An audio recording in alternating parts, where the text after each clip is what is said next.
went through trials, and our strength is with each other. Oh, I have a question. That's a Jewish organization. I think having a dinner at the Higley's Museum. I think on March 15th. Can you elaborate about that if you know about it?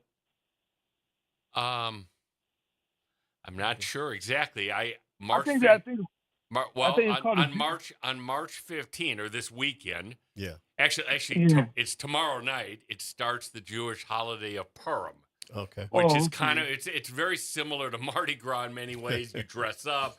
It retells an ancient story. Kids, it's a fun holiday. And Oh, I know okay. on Sunday at the Uptown Jewish Community Center in St. Charles Avenue, they're having a big festival open to the public, Hmm. food and Oh, music. okay. So yeah, that may That be may be what what you're it is. thinking Yeah. about. But that'll be this Sunday at the Uptown Jewish Community Center. Okay, great. All right. It's always a pleasure listening to you, Mr. Fielko. And you all the guests. I forgot your name, but Cary Grant. Can't forget that. The Cary Grant. right. Thanks a lot. Thank you, Thank Kevin. Call again. I appreciate it. Thank you. No problem. I know we're going to take a break here in a second, but Cary, on the other side, I want to maybe reference something Kevin said to something current events related. Okay. And that is basically the takedown of the Federal Department of Education. Yes. Yes. And what that means. I have some pretty strong opinions on it. Yeah. You may probably I do as too. well. Yes. Why don't we, on the other side of Sure. the break, let's talk a little bit about that. It's somewhat related to FEMA, but I think it's a little bit different.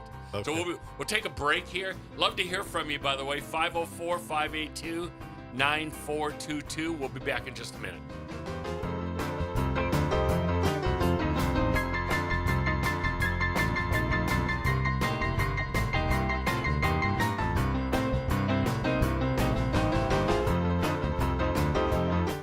This is Monica Pierre along with Sally Ann Roberts Davon, co-host of Your Power is On. Your Power is On gospel music show is coming on at a new time. Tune in Sunday mornings from 7 to 8 a.m. for music that feeds the spirit. Get your Sunday on. Right here on WBOK 1230 AM and WBOK1230.com, the station you listen to All day long.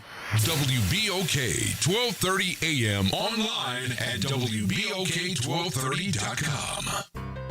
The Arnie and Cary Show with Arnie Filko and Cary Grant. All right, we're back. We're back.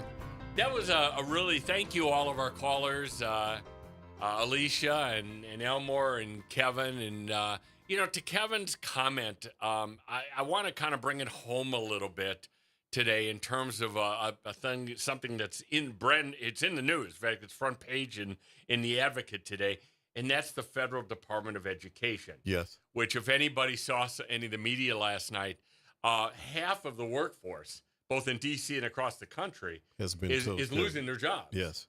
Under Linda McMahon, the new head of it. Yeah. And I heard some people talk about it, and they kind of put it in the context of FEMA, which we'll talk about also tonight, maybe, let's not worry about it. All we're doing is transferring the money to the state level. Right. State people will make decisions. It's more efficient, blah, blah, blah, blah, blah.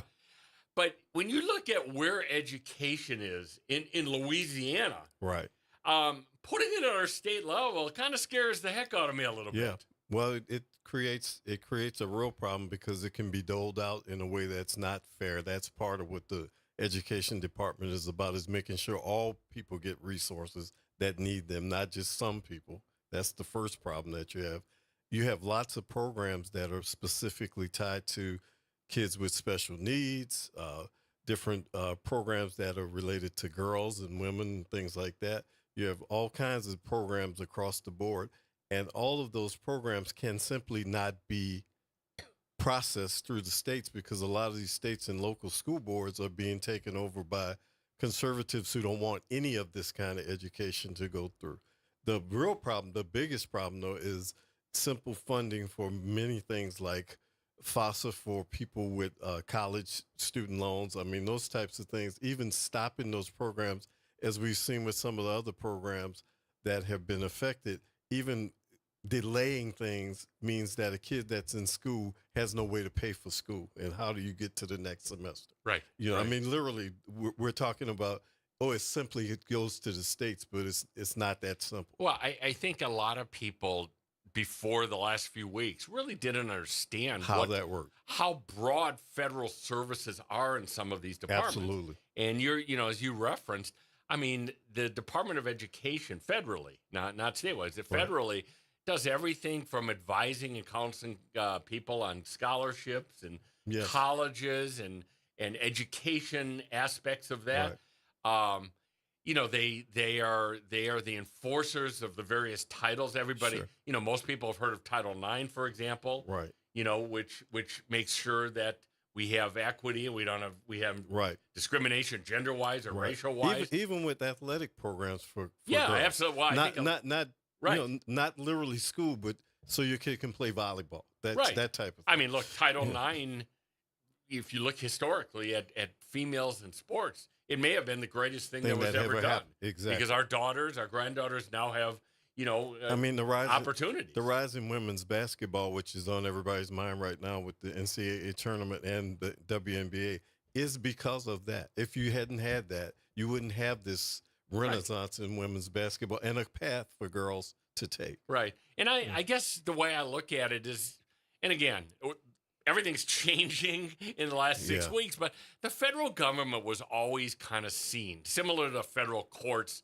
versus state court, as the unbiased, the more neutral, versus state being, a little bit more partial. Right. And that was a protective thing that we as Americans had. Yes. But as I look at education today, it isn't simply about money. It's not only about dollars. You're correct. It's if we're going to abolish the federal Department of Education and put it all on the state level, think of the things we've been battling with in the last couple of years in Louisiana. Books being banned. Yes. Charter versus, non-charter. There's a million topics that relate to that. A lot of the formula funding, which people hear about all the time, comes from the federal government and pays literally for teachers' salaries. It's like what happens with police when you cut federal programs that fund police. They fund police officers, not just equipment and those types of things. So you're taking away from teachers. You're literally getting rid of teachers. I mean, I don't think people, like you said, the interconnectivity of these programs is not clear to people a lot of times. And one other thing I want to point out is even other departments, like you said, do things that you wouldn't think that they're involved in. Like the USDA has what's called the 1890 grant. And I know our audience is very interested in it because it provides funding to kids at HBCUs. It's been cut. So that means that a scholarship that was going to people who are in school right now, not new people, in school right now, is being cut out. So how do they finish their college education? Sure. That type of thing. So it's an umbrella that sometimes people don't realize how many tentacles it has. Right. And something people don't talk as much about in all of these cuts, whether it be Department of Education or, State Department, whatever. These are real human beings losing their jobs. Yes, absolutely. And when you look at that, there's a ripple effect. Obviously, many of them are probably going to be claiming unemployment benefits. Right. Their families have economic struggles because of it. I mean, there's health care provided by their jobs that will not be there anymore. Right. I mean, that's a huge thing. So, we've talked about this ad nauseum on this show for now a couple weeks. Yeah. But this is, if you want to come in and eliminate waste, fraud, mismanagement, everybody agrees with that. But when you have 4,000 employees at a federal department and you're making the statement 2,000 of them are gone. Exactly. In fact, they told them not to come in yesterday. Right, and they've locked the doors of the building in Washington. So it's just incredible. I can't think of any other business that would do that. It would be like, if you could imagine the Saints management, Mrs. Benson, making a statement that tomorrow, they're off season now, but assume we're in October, okay? Tomorrow, I don't want 40% of our Saints players to come into our building because we just don't think that they're efficient players anymore.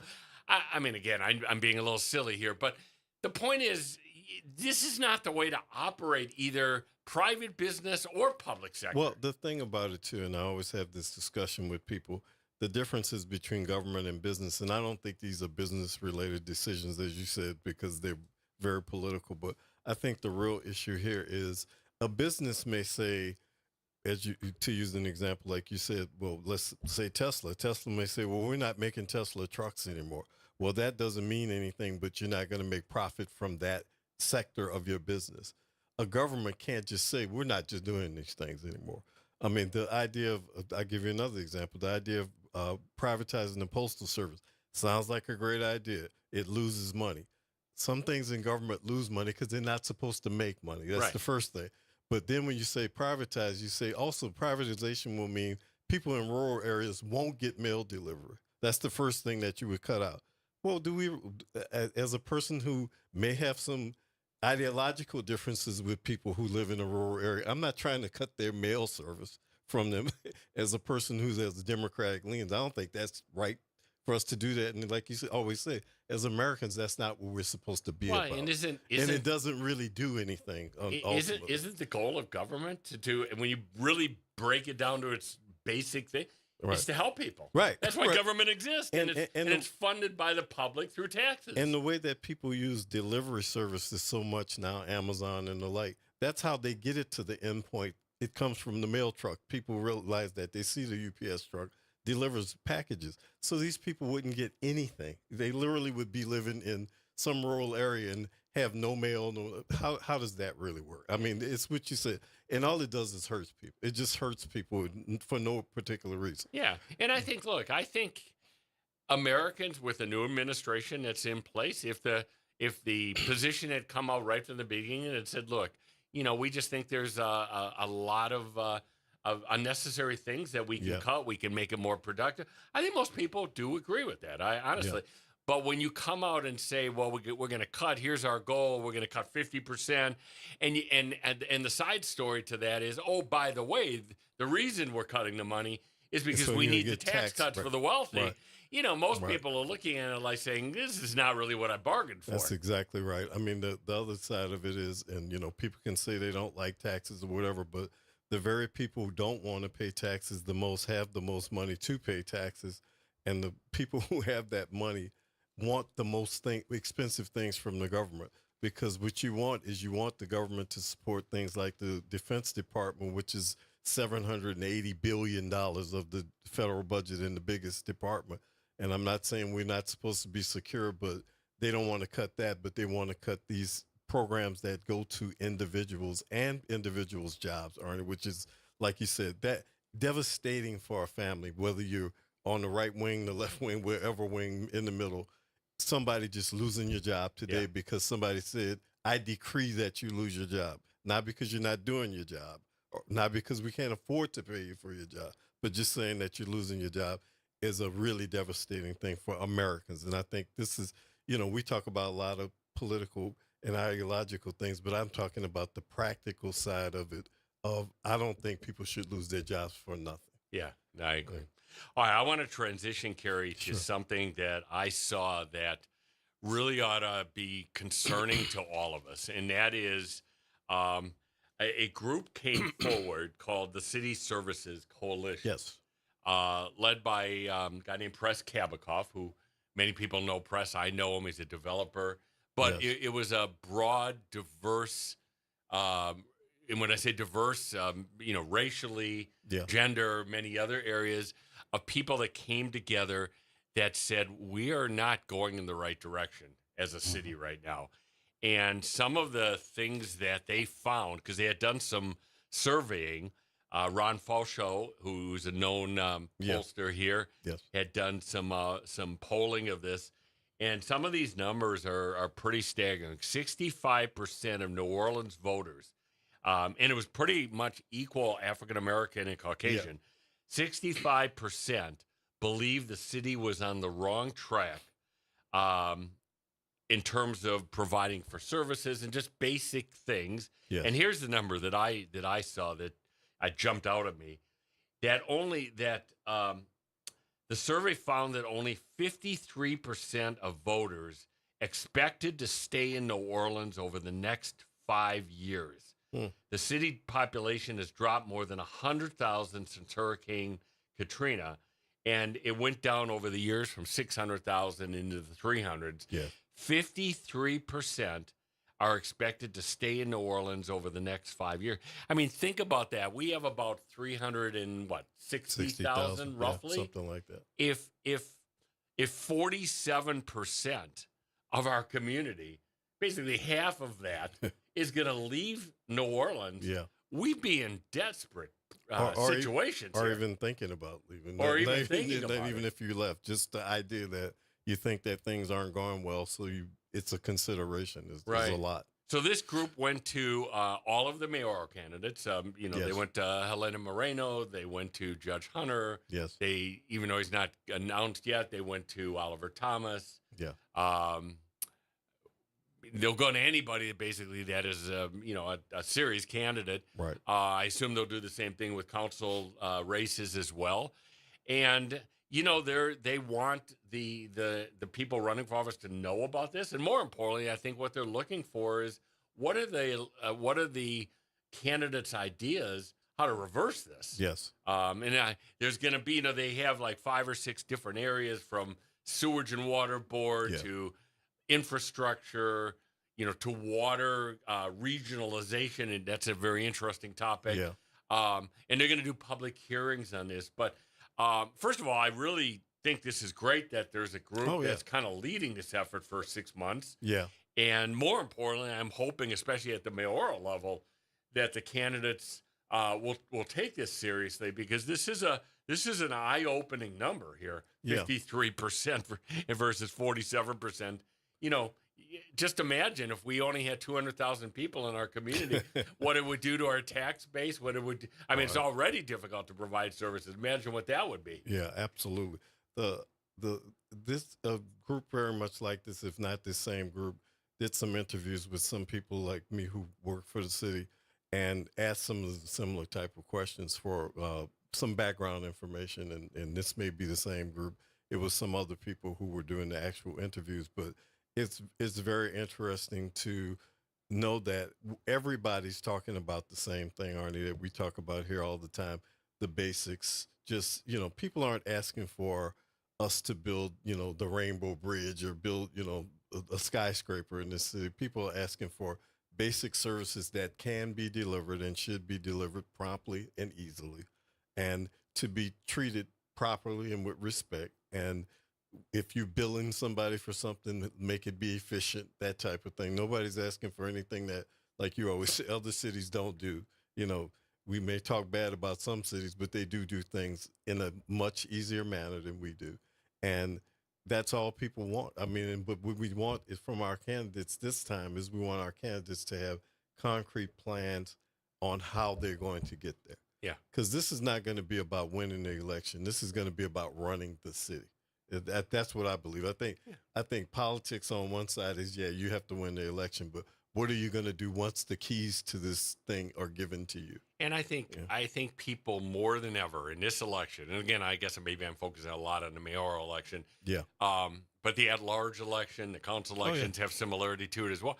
I think people really want to know not only what's your vision, but A, B, C, and D. What are you going to do? When is it going to be done? Right. What's the timetable?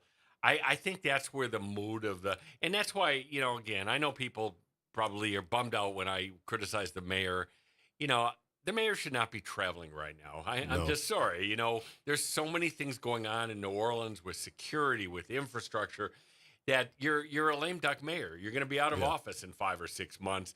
There's no need for you to go to some global conference on climate. Okay. Yeah. I'm sorry. That's my personal opinion. I think most people probably agree with that, especially when you've taken the position publicly that we're in desperate financial straits and we can't pay a settlement, to the school board. Yeah. Okay. So I bring that home to this infrastructure stuff because a couple things. Number one of the interesting suggestions, I don't think anybody's suggesting that we should eliminate, the traditional form of mayor running the city. Okay. No. But the other model that is out there well, there's many models, but one of the models is to have more of a city manager controlled system. This is not recommending that either. What it is recommending, though, is that the chief administrative officer, the CAO, which, Kerry, you know something about, has much more power in terms of how departments are run and the people that lead those departments. And if they're not doing a good job, that the CEO maybe has the ability to go in and make a change. These are some, now, again, these are pretty radical things. They would require vote of the public through charter change. But I'm glad to see some people at least thinking outside the box. Well, one thing I mentioned to these people that I met with was that it's long overdue. The last charter change was in 1994. And one thing about the city charter, as you know, and I know, is that a lot of it is written in very broad strokes. Some of it was still not changed from the old charter before that.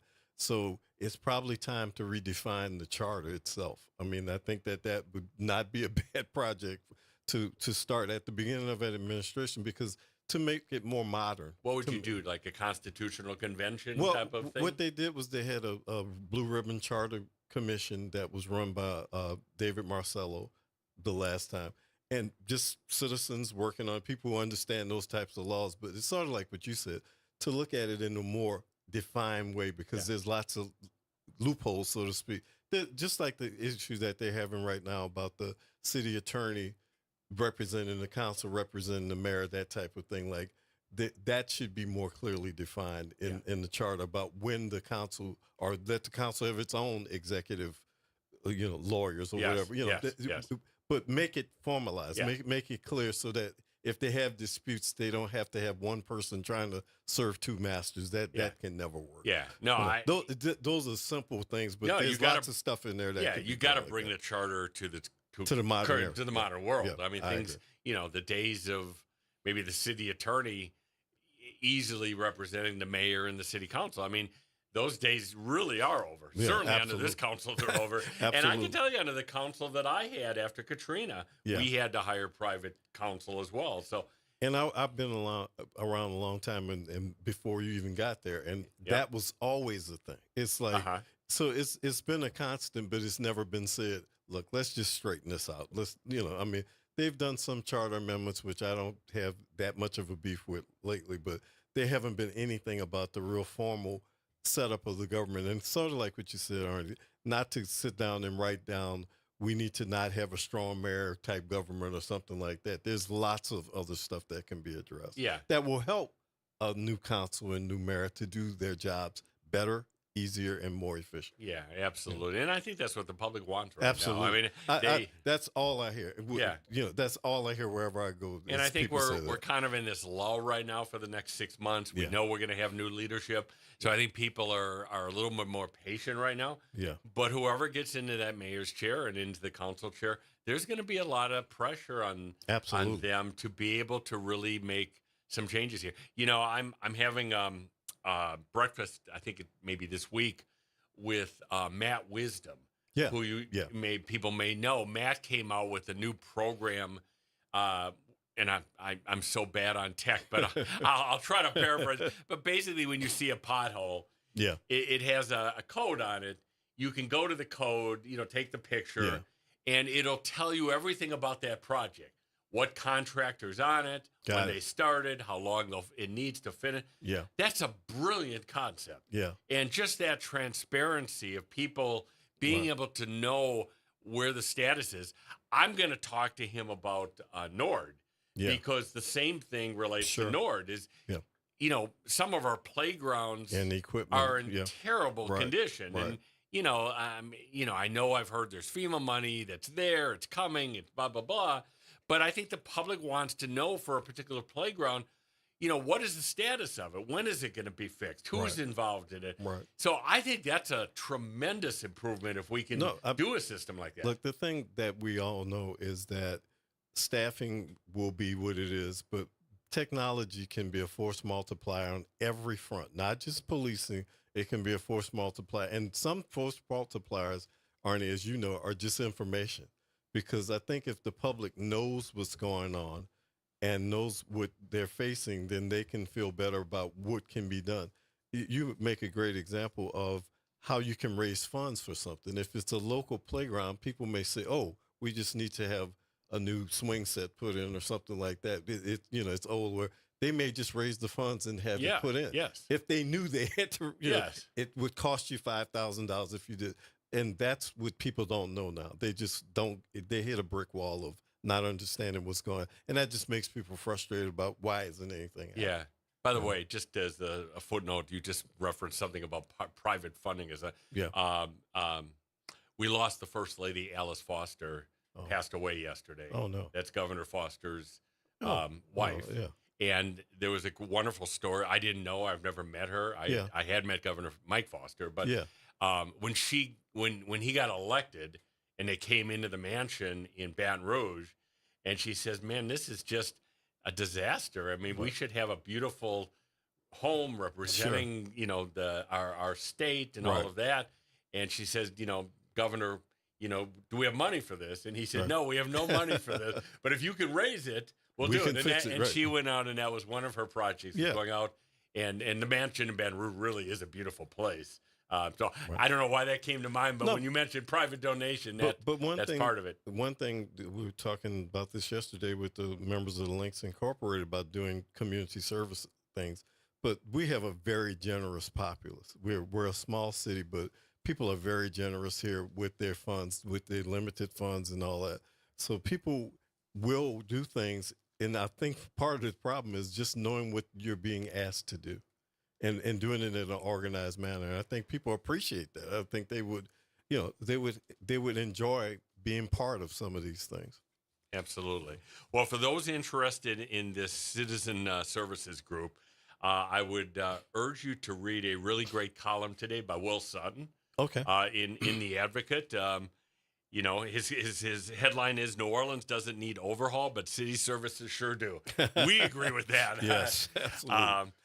All right, Kerry. So I want to venture into something that is going to be a little challenging, and not everybody's agreeing on this. But I think part of what you and I do is we're at least, free to Bringing it up. and want to talk about topics. Yeah. One of the biggest topics on this station Yes. over the last month or so has been the topic of the Inspector General. Yeah. And for those that may know, there was a meeting earlier this week of the Ethics Review Board, which is kind of the governing body that the Inspector General reports to. And they renewed the contract of Ed Michelle, the Inspector General, for another 4 years.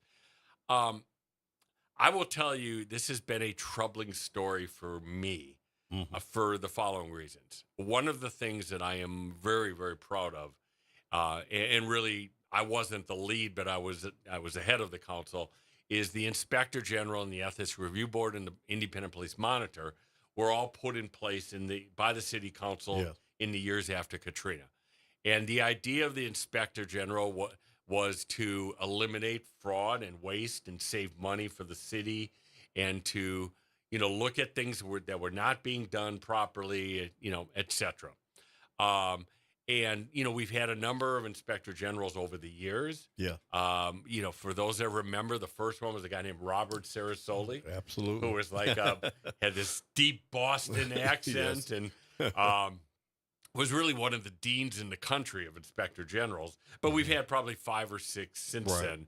Here's why this story has troubled me. Not that the Inspector General got a renewal of his contract, but there was some allegations made by members of the community and some elected officials of some pretty ugly stuff. Some comments that were made that were derogatory towards people. Just, we're not going to get, I don't really want to get into you. If you're interested, you could find them in the media. But they were things that were very troubling. And so I picked up the phone today and called somebody that I have 100% trust in, who is in the know, who was part of the initial formation of this whole system and has stayed involved, not anymore on the Ethics Review Board, but closely follows it. And I posed this question, were these allegations investigated? how were they investigated, and how were they taken seriously? Because these were serious allegations that should not be made derogatory things being said about anybody, but particularly not other elected officials, other people in office. And this is what I was told. I was told that, number one, every allegation was taken very seriously. Two, that a law firm was hired. Yes. That looked at each of the claims that were made. That they made a report. Now, they apparently went into executive session. It was a verbal report. I don't know personally if there was anything, a written report or not. Sure. But I was told that they addressed each and every one of the allegations that was made, and that at the end of the day, when they voted the other day, when the Ethics Review Board voted, which is a diverse group of people, okay? Yeah. That they did not believe there was sufficient evidence or any evidence. I can't say on what degree to justify the allegations. And as a result of that, that's why the contract was renewed. Here's what I would say about this. I don't know. I'm not on the Ethics Review Board. I think I may have met the Inspector General once in my life. Sure.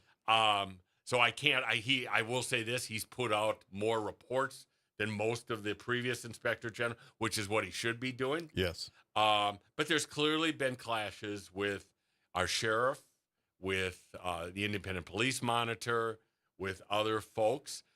Here's what I would say. Now that the decision has been made by the Ethics Review Board for the good of New Orleans, for the integrity of New Orleans in that office, yes, it is important that this topic be addressed if there's still things to be addressed, and that we move on towards the mission of this office, right? Which is not to be doing anything other than looking at efficiency, productivity, and doing jobs as best as people could do them. Yes. And if they don't, when people don't do jobs, and this is why it is an independent office, we made sure in statute, and I think it's actually in the charter also. Yes, it is. That there is independence so that, they're not beholden to a mayor or a council or somebody.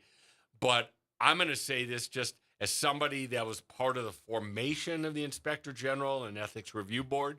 And by the way, Shelley Medora, if people remember her, I know you do, really was the driving force behind that. Right. We need to make sure that people have confidence going forward.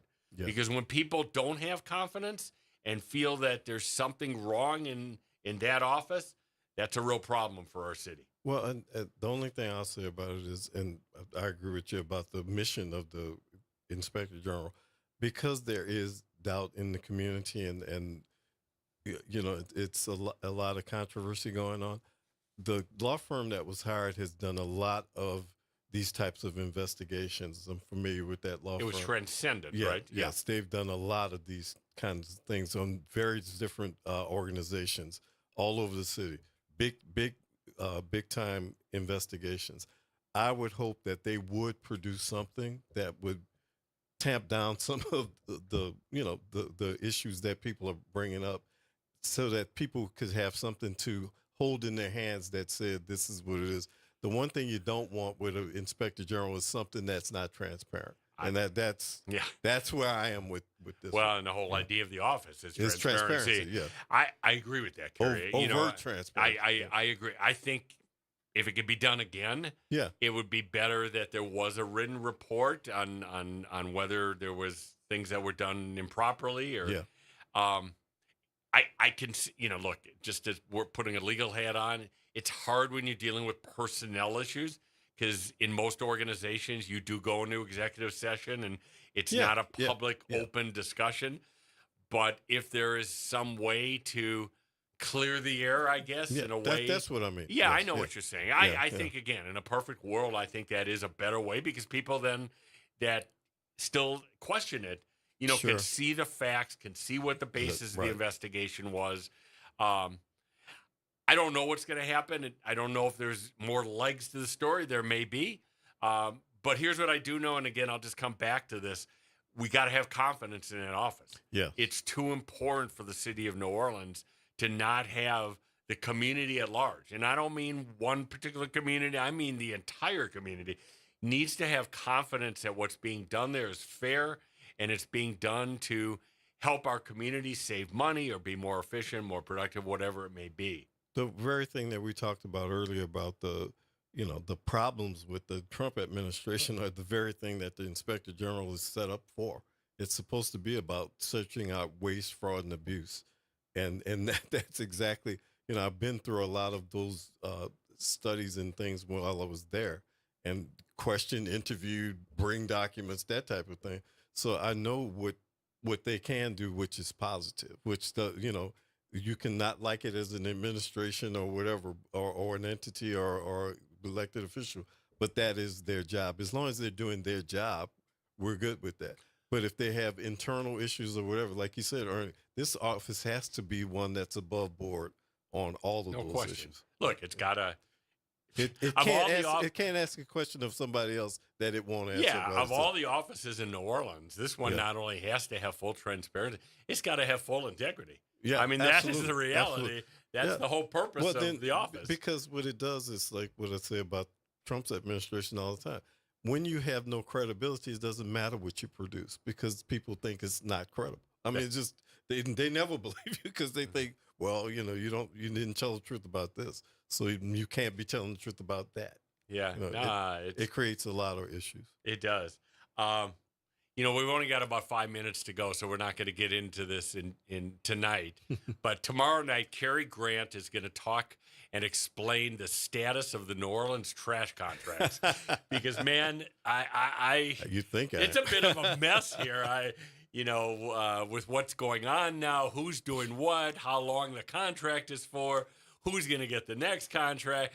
We're not going to do that tonight because it takes more than 5 minutes to do. Well, one thing I will say about it tonight, though, this is very short, is after seeing the hearing that was had recently and the city attorney's positions, I'll say, on this issue, it's an exact example of what we talked about the council's lawyering versus the administration's lawyering.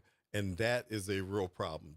That's where I see the problem with this is kind of in the middle of what's the legal stance on this? What's the legal status of this? And it's been muddied very much. It's really muddied. It's legal. It's contractual. Absolutely. It's everything you don't want from a city Exactly. deal. I mean, certain council members are on one side, other council members on the other side, the mayor's on a different side. Here's the only good thing I'll say about trash. We just finished Mardi Gras. We just finished Super Bowl. The city's done a pretty darn good job that was the good staying part. clean. That was the good part. The good part was it was cleaned up. The other thing I'll say, and this is from years of experience with city government, I have to tell people this all the time, every administration has a lot of the same things if you look at them historically, but I go back as far as the Harris Casino and a whole bunch of things before that. And whenever one of those issues is like what you said, controversial, public with the press, two sides to the coin, council members looking at each other. That's always one of the worst ones, folks. I'm telling you from experience. It's always one of the worst Cary, ones. we can laugh about it now. Yes. But you might, I'm sure you remember Pena Moses Field and Stacey Head at a committee meeting, literally going to almost blows on trash and sanitation. And Veronica White. Yes. Veronica White. Yes. Oh, no, yeah. It was Veronica White. It was Veronica White. It wasn't. I'm putting Pena in there. Pena was the city attorney. So. Off the air, I can tell the story because I was sitting at the table with Veronica White at that time. Yes. So it was a lot. For another time, for another day. Yes. Tomorrow night, we will talk trash a little bit tomorrow night. We have a really interesting guest who's in town by the name of Olia Hercule. She is a world-renowned Ukrainian chef. She's here for a couple days. We're going to talk to her about Ukraine and what's going on and also kind of her culinary background. And carrying the line, we got about 2 minutes to go.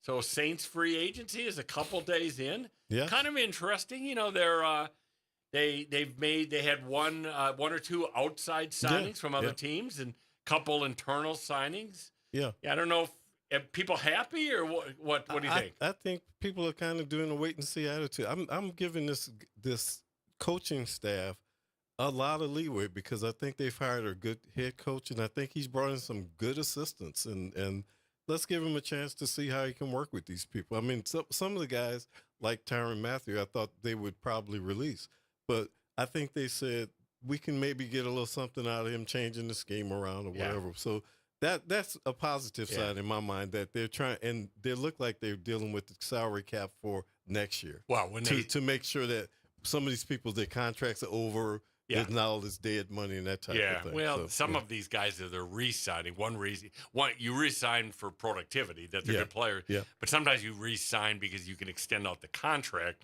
and therefore the salary cap could keep going into the future, which makes it easier for this coming year.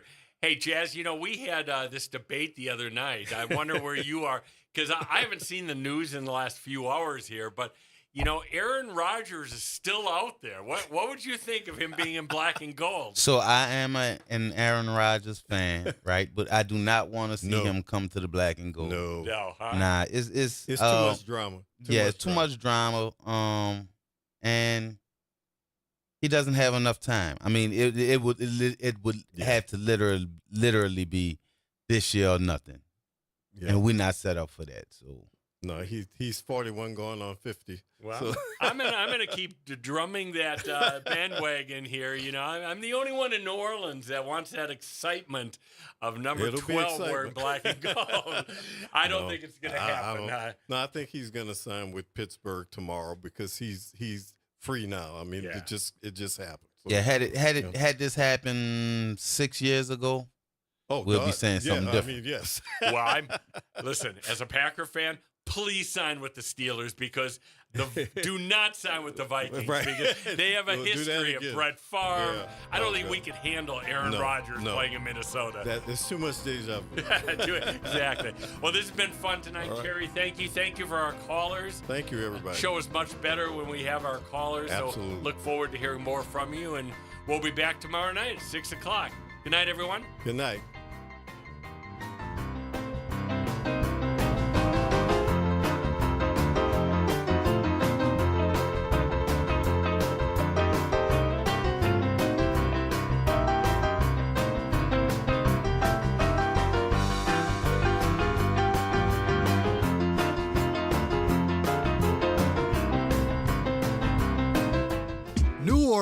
Are you ready? A fresh voice in the city is here, bringing you the beats, the culture, and the stories that matter. From local music and food to real talk on what's happening in the streets. We've got you covered.